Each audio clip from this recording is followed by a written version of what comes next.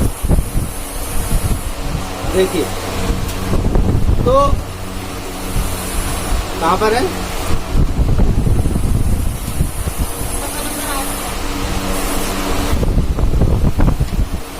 تو فرما رہے ہیں تو یہ بات ہوئی تھی.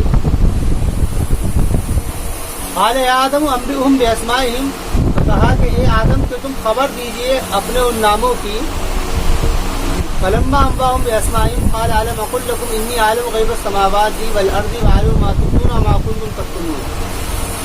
اب یہاں سے بات دوسری شروع ہوئی ہے. وہی تو قلنا للملائکۃ اسجدوا لآدم. یہ اس بات کو اشارہ کر رہا ہے کہ یہ واقعہ مستقل واقعہ ہے. وہ واقعہ الگ واقعہ تھا جس میں تخلیق آدم کا واقعہ تھا اور امتحان جو لیا گیا تھا. وہ ایک بات کہی تھی کہ بھئی اس سے یہ بات کا اشارہ کہ وہ چاہتے تھے تو وہ بات اب یہاں سے ظاہر ہوئی. کیسے کہ جب ہم نے کہا فرشتوں سے کہ تم سجدہ کرو آدم کو, یہ بات آ گئی. اب آدم علیہ السلام کو پیدا کر دیا, وہ رہے ہیں ان کے سامنے, پھر کہا فرشتوں سے کہا ان کو سجدہ کرو. سجدہ کرنے سے مراد یہ سجدے کی دو قسمیں, ایک ہے یعنی کہ سجدہ تعظیمی اور ایک ہوتا ہے سجدہ عبادی. یعنی ایک تو سجدہ ہوتا ہے وہ عبادت کے لیے کیا جاتا ہے, ایک سجدہ تعظیم کے لیے کیا جاتا ہے. تو یہ تعظیم والا سجدہ تھا. اسی کی بنیاد کے اوپر بعض لوگ جو کسی کے سامنے جھک کر کے سلام کرتے ہیں, بعض علماء کا اسی کی بنیاد پر یہ رائے ہے کہ وہ اس طریقے سے جھکنے میں کوئی مذائقہ نہیں ہے. بعض اس کے اوپر اعتراض کرتے ہیں تو جھکنا تو صرف اللہ کے سامنے چاہیے. تو انہوں نے اپنی دلیل میں بات کہی ہے. دیکھو آدم علیہ السلام کے سامنے فرشتوں کو جھکایا جائے, تعظیماً اگر کسی کے سامنے جھکا جائے, بڑا ہے, کوئی شیخ ہے, استاد ہے یا کوئی بڑا آدمی ہے, تو اس میں کوئی مذائقہ نہیں ہے. وہ انہوں نے استدلال بنا کر کے اس بات کی آیت کو دلیل بنا کر کے ان لوگوں نے کہا ہے. اور تو یہ بات تھی, یہ سجدہ جو تھا یہ بھی سجدہ تعظیمی تھا, عبادت کا سجدہ نہیں تھا. وَإِذْ قُلْنَا لِلْمَلَائِكَةِ اسْجُدُوا لِآدَمَ, جب ہم نے کہا فرشتوں سے کہ تم سجدہ کرو آدم کا, فَسَجَدُوا إِلَّا إِبْلِيسَ, تو سجدہ سب نے کر دیا سوائے ابلیس. وہاں پر دو ہی مخلوق تھی اور دونوں کی دونوں انسان سے اپنے مادے کے اعتبار سے بڑی ہوئی تھی. مادہ یعنی جس سے وہ تیار ہوا, دونوں بڑی, فرشتہ اور جن. فرشتہ نور سے پیدا ہوا, نور, اور جن وہ کس سے پیدا ہوا تھا, یہ نار سے, آگ سے پیدا. اور یہ دونوں کی دونوں اپنی خلقت کے اعتبار سے انسان کی مادے سے بڑی ہوئی. انسان کس سے, مٹی سے بنا ہوا, مٹی, گارا مٹی. اور یہ دونوں بڑے ہوئے تھے. تو ان دونوں سے کہا کہ سجدہ کرو. فسجدوا الا ابلیس ابا واستکبر. ابا کہتے ہیں انکار کرتے ہیں, صاف منع کرتے ہیں, کہتے ہیں ابا. واستکبر, اور تکبر کیا. انکار کی وجہ کیا بنی, انکار کی وجہ بنی تکبر. تو اپنے بارے میں اپنی حیثیت کا خیال اس کے سامنے آ گیا, میری کوئی حیثیت ہے. ابا واستکبر وکان من الکافرین, وکان من الکافرین, اور وہ ہو گیا کافرین میں سے. یعنی کافرین میں سے مطلب کلم منع کر دیا. حالانکہ حکم کس کا تھا, اللہ کا. اگلی والی اور بات دیکھ لو, پھر اس کے اوپر بات کریں گے. ابا واستکبر وکان من الکافرین وقلنا یا آدم اسکن انت وزوجک الجنہ. اس کے بعد میں ہم نے کہا آدم سے کہ تم رہو. یہ تاکید ہے ضمیر مستتر کی, یہ تاکید ہے انتا. یا آدم اسکن, یا اسکن کے اندر یہ بات آ جاتی ہے, یا آدم اسکن تم رہو. بلاغت کا اس لیے الگ سے ضمیر کو استعمال کیا گیا. وہ ایک بحث آتی ہے فساد و بلاغت میں ایجاز اور اتناب کی. یا آدم اسکن سے بات پوری ہو رہی تھی, لیکن انتا کا لفظ استعمال کیا ہے. کبھی کبھی اتناب کہتے ہیں بات اتنے میں پوری ہو جاتی ہے, اس کو تھوڑا سا اور لمبا کر دینا, اس کا فائدہ ہوتا ہے. تاکید بھی ایک اس کا فائدہ ہوتا ہے, تاکید. تو یہاں پر تاکید وہ اس میں آ رہی ہے, پھر تو بلاغہ میں ویسے چل رہی ہے. تو یا آدم اسکن, اے آدم رہیے, انتا آپ. یہاں پر کیا ہے, تاکید کے اوپر یہ بات کہی. یا آدم اسکن انتا وزوجک الجنہ, اور تیری, یا آدم اسکن انتا وزوجک الجنہ, آپ بھی رہیے اور آپ کی بیوی ہوا, یہ ہوا ہے, جنت میں رہیے. وکلا منہا رغدن حیث شئتما, اور وہاں سے کھائیے. رغدن, رغد کہتے ہیں منہ چھٹ, جتنا مرضی کھاؤ, کوئی لمٹ نہیں, رغد کہتے ہیں. وکلا منہا حیث شئتما رغدن حیث شئتما ولا تقربا هذه الشجرة فتكونا من الظالمین, اور اس درخت کے قریب مت ہونا اور ہو جاؤ گے تم ظالموں میں سے.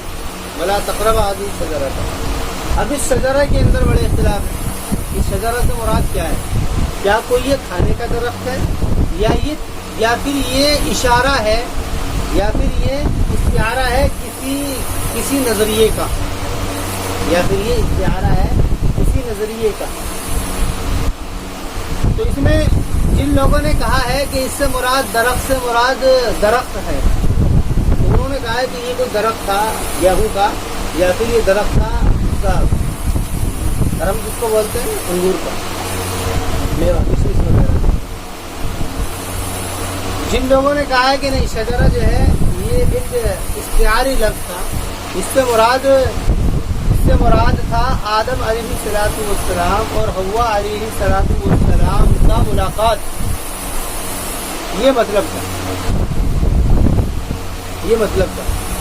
اور جن لوگوں نے یہ بات کہی ہے انہوں نے دلائل بھی دیے ہیں. کیسے دلائل دیے؟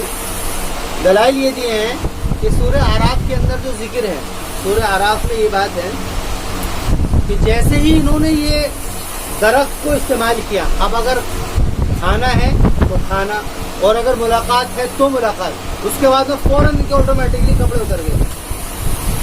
تو ہے نا کہ قرآن میں ہے سورہ اعراف کے اندر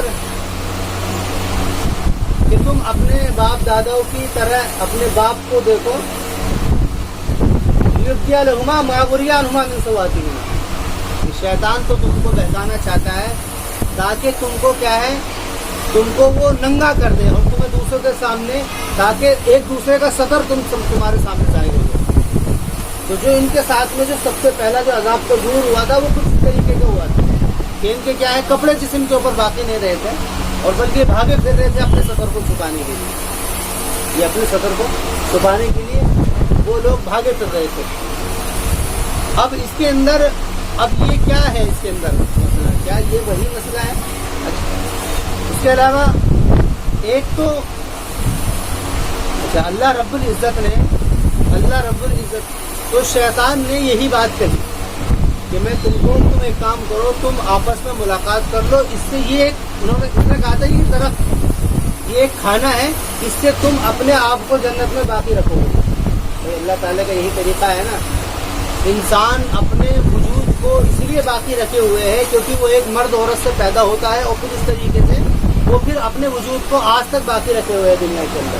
یہ طریقہ اللہ تعالیٰ کا. اس نے اسی طرف ان کو چھایا. ان لوگ ان کا شجرہ سے مراد جنہوں نے کہا کہ یہ استعارہ تک یہ لفظ استعمال ہوا، انہوں نے بات کی اور انہوں نے اپنے دلائل میں پھر وہ بات کی کہ عذاب کے طور پر. اچھا اب جنہوں نے کہا کہ شجرہ سے مراد درخت تھا، شجرہ سے مراد شجرہ جو ہے یہ تو سمجھ میں آتا ہے کہ درخت کو کہتے ہیں، لیکن یہ درخت کس چیز کا تھا اس کے بارے میں بہت اقوال ہے. اتنی اس کے اندر اقوال ہے کہ اس کے اندر جو ہے نا آدمی جو ہے پڑھتے اس کو شام ہو جائے گی. اتنے اس کے اندر اقوال ہے. بعض نے کہا ہے کہ گیہوں کا تھا، بعض نے کہا کہ نہیں جی وہ تو اس کا تھا انگور کا تھا، بعض نے کہا کہ نہیں جی وہ انار کا تھا، بعض نے کہا کہ کچھ اور تھا جو تھا کسی نے کچھ ایک رائے یہ بھی ہے. یہ دونوں رائے سامنے آ گئی ہیں، لیکن قرآن کریم نے اس کو طے نہیں کیا ہے. بس اتنی بات یہ ولا تقربا هذه الشجرہ. دیکھیے لیکن اگر دیکھا جائے تو پہلا لفظ استعمال کیا ہے قرآن نے کہ فکلا منہا رغدن حیث شئتما، کہ تم کھاؤ جہاں سے بھی تمہارا جی چاہے. ولا تقربا هذه الشجرہ تھا، اور اس درخت کے قریب مت ہونا، اس درخت کے قریب مت ہونا. اس سے بھی ان لوگوں کی کی بات کی وضاحت معلوم ہوتی ہے. کیونکہ پہلے بات کیا چل رہی تھی، کھانا جو مرضی کھاؤ، پھر ایک دم کہہ دیا کہ اس کے مت قریب ہونا. ایسے ہی تو ہوتا ہے کہ ساری چیز کھاؤ بس یہ مت کھانا، ساری چیز کھاؤ یہ مت کھانا. تو کہا کہ اس کے کھاتے ہی ان کے اندر وہ دوائی، وہ کہتے ہیں نا دوائی وتی، یعنی کہ ملاقات کی رغبت کی ان کے اندر پیدا ہوئی. ابھی تک تو اتنی بات تھی کہ وہ ان کے ساتھ میں رہ رہے تھے، لیکن اس درخت کے کھاتے ہی ان کے اندر وہ مادہ پیدا ہو گیا کہ جس سے وہ عورت کے قریب ہو. وہ اندر کی جو اٹریکٹو کا جو معاملہ تھا وہ پیدا ہوا. اس کے بعد میں پھر ان لوگوں نے ان سے وہ کام ہو گیا. اس درخت کے کھانے کی وجہ سے وہ ساری باتیں پیدا ہوئی. البتہ یہ دو نظریات ہیں. وَلَكُمْ فِي الْأَرْضِ مُسْتَقَرٌّ وَمَتَاعٌ إِلَىٰ حِينٍ، کہا کہ اس کے قریب مت ہونا. فَأَخْرَجَهُمَا مِمَّا كَانَا فِيهِ، تو ہوا کیا؟ فَأَضَلَّهُمُ الشَّيْطَانُ، تو شیطان نے ان کو تزل، اس کے معنی آتے ہیں پھسلاتے ہیں. کوئی آدمی چل رہا ہے کسی چیز پر، اس کو مطلب پھسلا کر کے گرا دیا. فَأَضَلَّهُمُ الشَّيْطَانُ عَنْهَا فَأَخْرَجَهُمَا، شیطان نے ان کو وہاں سے پھسلا دیا. اور اس نے کہا تھا، جیسے قرآن میں بھی ہے، هَلْ أَدُلُّكُمَا عَلَىٰ شَجَرَةِ الْخُلْدِ وَمُلْكٍ لَا يَبْلَىٰ، یہ قرآن میں آئے کہ کیا میں تم کو شجرۃ الخلد پر نشاندہی کروں. ایک شجرہ ہے شجرۃ الخلد. شجرۃ الخلد کا مطلب یہ ہے کہ جب تم اس درخت کو کھا لو گے تو تمہارے اندر تم اپنی تم اپنی حیثیت کو یہاں پر باقی رکھو گے. ابھی تو آدم علیہ السلام اور حوا ہے، اور کوئی کھائے نہیں. اچھا، روایت سے بات بھی ملتی ہے کہ آدم علیہ السلام ایک زمانے تک رہے، پھر اللہ تعالیٰ نے حضرت حوا کو پیدا کیا، اور پھر یہ زمانے تک رہے، آرام سے رہتے رہے. یہ کام یوں نہیں ہو گیا ہے ایک دو دن کے اندر، یہ زمانے کے اندر یہ سارے معاملے ہوئے. کوئی اولاد نہیں تھی، یہ اولاد کا جو طریقہ ہے وہ وہاں پر کچھ تھا ہی نہیں. لیکن جیسے ہی انہوں نے وہ درخت کھایا ہے تو وہ دوائی اندر وہ اٹیکٹڈ پیدا ہوئی ہے. اور وہ جب وہ پیدا ہوئی ہے تو اس کے پیدا ہونے کی وجہ سے اٹریکشن جب پیدا ہوا ہے تو اس کے بعد میں پھر وہ سارے معاملات ہوئے ہیں. اس نے کہا ہے کہ شجرۃ الخلد، سورہ اعراف کے اندر اس نے کہا کہ میں تم کو شجرۃ الخلد کے اوپر میں تم کو اشارہ کرتا ہوں. اس نے کہا وقاسمہما، اس نے قسم بھی کھائی تھی اللہ کی، میں قسم کھاتا ہوں یہ درخت ایسا ہے کہ جب تم اس کو کھا لو گے تو تمہاری جو ہے نا یہاں پر جو ہے تمہاری جو اولاد ہے تم اپنے یہاں پر باقی رکھ سکو گے. فَأَخْرَجَهُمَا مِمَّا كَانَ فِيهِ، لیکن وہ درخت کھا لیا. اب وہ کھانے کے بعد میں وہ بات پیدا ہوئی یا کیا معاملہ ہوا تھا وہ بہرحال وہ ہوا. اب اس کے اندر دو باتیں سامنے آتی ہیں. اب اللہ رب العزت، اب انسان کا جو امتحان ہے اگر دیکھا جائے تو انسان کا امتحان بھی انہی دو طریقوں سے ہوئی. ایک امتحان ہوا تھا فرشتوں کا، اور ایک امتحان ہوا ہے آدم کا. فرشتوں کا امتحان ہوا ہے ان کی حیثیت کو سامنے رکھ کر، تو انہوں نے یہ بات بالکل ایک طرف کر دی کہ ہماری کیا حیثیت ہے کہ ہم نور سے پیدا ہیں، یہ بات کو بھول گئے. اب انہوں نے کہا کہ اللہ کا حکم ہے اس پر. شیطان فیل ہو گیا. شیطان کیسے فیل ہو گیا کہ اس کے سامنے اس کی حیثیت کا خیال اتنا ہو گیا کہ اس نے اللہ کے حکم کو ٹکرا. ایک تو امتحان یہ ہوا. دوسرا امتحان آدم کا ہوا. تو آدم کا امتحان اس معنی پر ہوا کہ اب دنیا کے اندر بھی اگر کوئی امتحان ہوں گے تو وہ ایسے ہی ہوں گے. یا تو امتحان حیثیت کا ہوگا اپنے، یا پھر امتحان عورت کو لے کر کے ہوگا. دنیا کے اندر اگر دیکھو تو انہی دو چیزوں کا امتحان ہو رہا ہے. قرآن نے کہا کہ ہم نے تمہارے لیے تمہاری بیویوں کو لباس بنایا ہے. لباس سے مراد کیا ہے کہ وہ تم کو ڈھانکے رکھیں گی، چھپائے رکھیں گی، اس امتحان سے تم کو بچائے رکھیں گی. اس کے لیے پھر اجازت دی ہے آدمیوں کو 1 کی 2 کی 3 کی 4 کی. جو وہ اجازتیں ملی ہیں وہ اس لیے ملی ہیں کہ تاکہ وہ جو آزمائش ہے، جو فتنہ ہے، اس سے انسان بچا رہے. اس آزمائش سے اس سے وہ بچا رہے، اس لیے اس کو اجازت دی ہے. لیکن اجازت اس طریقے سے کی ہے کہ اب ہمارے حکم کے مطابق تم اس درخت کو کھا سکتے ہو، یا اس طریقے سے تم اپنے تعلقات قائم کر سکتے ہو. اور وہ طریقہ کیا ہے؟ وہ نکاح. قرآن نے کہا ہے کہ ہن لباس لکم وانتم لباس لہن، کہ وہ تمہارے لباس ہے، تم ان کے لباس. جب وہ تعبیر کرتا ہے میاں بیوی کو تو ایسے کہتا ہے. لباس سے مراد کیا ہے کہ لباس انسان کے عیب کو چھپا لیتا ہے. جو چیز وہ چھپانا چاہتا ہے، اپنے سفر کو چھپا لیتا ہے، اپنے آپ کو چھپا لیتا ہے.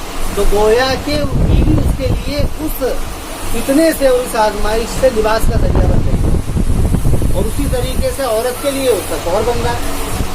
تو اب دنیا میں جو بھی امتحان ہے وہ انہی دونوں راستوں سے. اب تم دیکھ لو، یہی دو امتحان ہو رہے ہیں.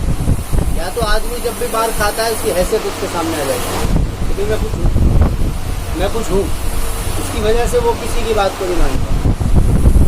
یا پھر اگر وہاں نہیں بہتا ہے تو یہاں بہ جاتا ہے آدمی. یہ دونوں باتیں قرآن نے ایک جگہ نہیں کئی جگہ پر ذکر کی ہیں. اور ذکر کرنے کے بعد میں کہا ہے کہ تم یاد رکھنا کہ تمہارے یہ واقعہ جو ہے تخلیق آدم کا اور ابتلاء آدم کا. تخلیق آدم اور ابتلاء آدم. تخلیق آدم کو پیدا کرنے کے بعد کا جو معاملہ ہوا اور ابتدائی آدم علیہ السلام کو آزمانے کا جو معاملہ ہوا ہے، جو آزمایا گیا جنت، یہ دونوں معاملے کئی جگہ قرآن میں ذکر کیے ہیں، اور اس کا مقصد یہ ہے کہ تاکہ انسان اس کو دیکھ کر کے وہ سمجھے کہ میں کہاں جا رہا ہوں۔ تو فاخرهما مما كان فيه وقلنا اهبطوا، تو ان کو اس نے ان دونوں کو اس میں سے نکلوا دیا، وقلنا اهبطوا، اور ہم نے کہا کہ تم نکل جاؤ، اهبطوا، ہبطا ہے اب تو ہبطن کہتے ہیں اوپر سے نیچے کو آنا، کہ تم نکل جاؤ زمین کی طرف، کہا بعضکم لبعض عدو، اور تم میں سے بعض کے کیا دشمن ہیں۔ اب کیا ہے، اب چونکہ تم نے وہ درخت کھا لیا ہے، اب تمہارے اندر وہ ساری باتیں پیدا ہو گئی ہیں، اب تمہاری کیا ہے، اب تمہاری مخلوق بڑھے گی، تم کو بڑھنی ہے۔ اب یہ ہوا، لیکن کہا کہ تم میں سے بعض کے دشمن ہو جائے گی، یعنی تمہاری اولاد بھی آپس میں ایک دوسرے کے دشمن ہو جائے گی۔ بعضکم لبعض عدو ولکم فی الارض مستقر، اور تمہارے لیے زمین میں کیا ہے، ایک ٹھکانہ ہے، مستقر، قرار پانے کی جگہ ہے، جہاں پر آدمی ٹھہرے، مستقر کہتے ہیں ٹھہرنے کی جگہ کو۔ وَلَكُمْ فِي الْأَرْضِ مُسْتَقَرٌّ وَمَتَاعٌ إِلَىٰ حِينٍ، اور متاع ہے، سامان ہے، الہی، اچھا مستقر اس ٹھکانے کو کہتے ہیں جو دائمی نہ ہو، ایک ٹھکانہ ہو جہاں پر آدمی اپنے آپ کو تھوڑا سا قرار پا لے، لیکن دائمی ٹھکانہ نہ ہو۔ لیکن دائمی ٹھکانہ دنیا نہیں ہے، دائمی ٹھکانہ تو اس کا وہ اللہ تعالیٰ کا وہی خزانہ ہے، جنت ہے۔ وَلَكُمْ فِي الْأَرْضِ مُسْتَقَرٌّ وَمَتَاعٌ إِلَىٰ حِينٍ، اور متاع بھی کہتے ہیں تھوڑے سے سامان کو، مستقر بھی کہتے ہیں ٹھکانہ، اور متاع کہتے ہیں تھوڑا سا سامان، تھوڑا سا ضرورت کا۔ کہ زمین میں تم کو بھیجا تو جا رہا ہے، لیکن یہ کوئی مستقل ٹھکانہ نہیں ہے، اور اس کے اندر جو تم کو دیا جائے گا وہ کوئی دائمی نعمت نہیں ہے۔ وَلَكُمْ فِي الْأَرْضِ مُسْتَقَرٌّ وَمَتَاعٌ، تو متاع کا معنی سمجھ لو، متاع کہتے ہیں تھوڑا سا معنی، إِلَىٰ حِينٍ، حین کہتے ہیں مدت کو، حین قرآن کریم نے حین کہا ہے۔ اب حین کیا ہے، حین سے مراد وہ ایک مدت ہے، وہ کتنی ہے وہ اللہ کے علم ہے، کتنی ہے؟ قیامت تک، یعنی انسان کا وجود قیامت تک دنیا کے اندر باقی رہے گا۔ فَتَلَقَّىٰ آدَمُ مِن رَّبِّهِ کلمات، تو ملاقات کی آدم نے اپنے رب سے کلمات کی، ملاقات کی یعنی کہ آدم علیہ السلام کو اپنے رب کی طرف سے کچھ کلمات ملے، جس کو اللہ نے ان کو الہام کیا تھا، اور ایک قرات میں جو ہے یہ نسب کے ساتھ میں بھی ہے، فَتَلَقَّىٰ آدَمَ مِن رَّبِّهِ کلمات میں کلمات کو قائل ہے، تو آئے کچھ کلمات آدم کو، یعنی وہ کلمات آدم کو ہی آ کر کے ملے، اور ایک جگہ پر کہ آدم نے وہ پا لیے، آدم کو اگر فاعل بنائیں گے تو آدم نے پا لیے، آدم کو اگر مفعول بنائیں گے تو آدم کلمات نے آدم کو پا لیا، بات دونوں ہی کراتے ہیں اس کے اندر، آدمو بھی ہے اور آدمہ بھی ہے۔ فتاب علیہ، تو اللہ تعالیٰ فتاب علیہ، تابہ یتوب توبن کے معنی کیا آتے ہیں، تابہ یتوب توبن کے معنی آتے ہیں یعنی کہ شرمندگی اور ندامت کا اظہار، شرمندگی ندامت کا اظہار، لیکن وہی بات ہے کہ جب اس کے لیے صلہ اگر ایسا استعمال ہو جائے جو اس کے خلاف ہو تو پھر وہ اسی معنی میں فتاب علیہ، تو اللہ ان کے اوپر متوجہ ہوا، فتاب علیہ، تو یہ اس عربی قاعدے کی وجہ سے اس کا ترجمہ متوجہ ہونا ہوا ہے۔ اس کے اندر یہ بات آتی ہے کہ انسان سے غلطی تو ہو سکتی ہے، انسان سے غلطی ہو سکتی ہے، اور جب انسان غلطی میں شرمندہ ہوتا ہے، شرمسار ہوتا ہے، اور شرمسار ہونے کے بعد میں اللہ کے سامنے ندامت کا اظہار کرتا ہے، تو اللہ تعالیٰ اس کی زبان کے اوپر ایسے کلمات جاری کر دیتا ہے کہ جس کی وجہ سے اس کی توبہ قبول ہو جاتی ہے۔ توبہ کس کو کہتے ہیں، توبہ کا مفہوم تو شرمندگی اور ندامت کا اظہار ہے، لیکن اس کی اور وضاحت ہے، وہ سورہ توبہ ہی کے اندر ہے، سورہ توبہ کے اندر اس کو اور زیادہ وضاحت کے ساتھ میں ذکر کیا ہے، اس کو وہاں دیکھ لیں گے، ابھی یہاں نہیں دیکھو، فتلقى آدم من ربه فتاب علیہ انہ هو التواب الرحیم، تو وہ کیا ہے، متوجہ ہونے والا ہے، رحم کرنے والا ہے، توجہ کے ساتھ میں اگر رحم ہو، ایک آدمی متوجہ ہو رہا ہے، بہت سارے لوگ ایسے ہوتے ہیں کہ جو کسی کی بات کو سن کر کے اس کی بات سنتے ہیں، لیکن ان کے پاس میں کچھ نہیں ہے کہ وہ ان کی مدد کرتے ہیں، بہت سارے لوگ ہوتے ہیں جو کسی کی بے بسی کو سن کر کے ان کی بات کو سنتے ہیں، لیکن ان کے پاس میں اپنے پاس میں کچھ ایسا نہیں ہے کہ جس سے وہ ان کی مدد کر سکے،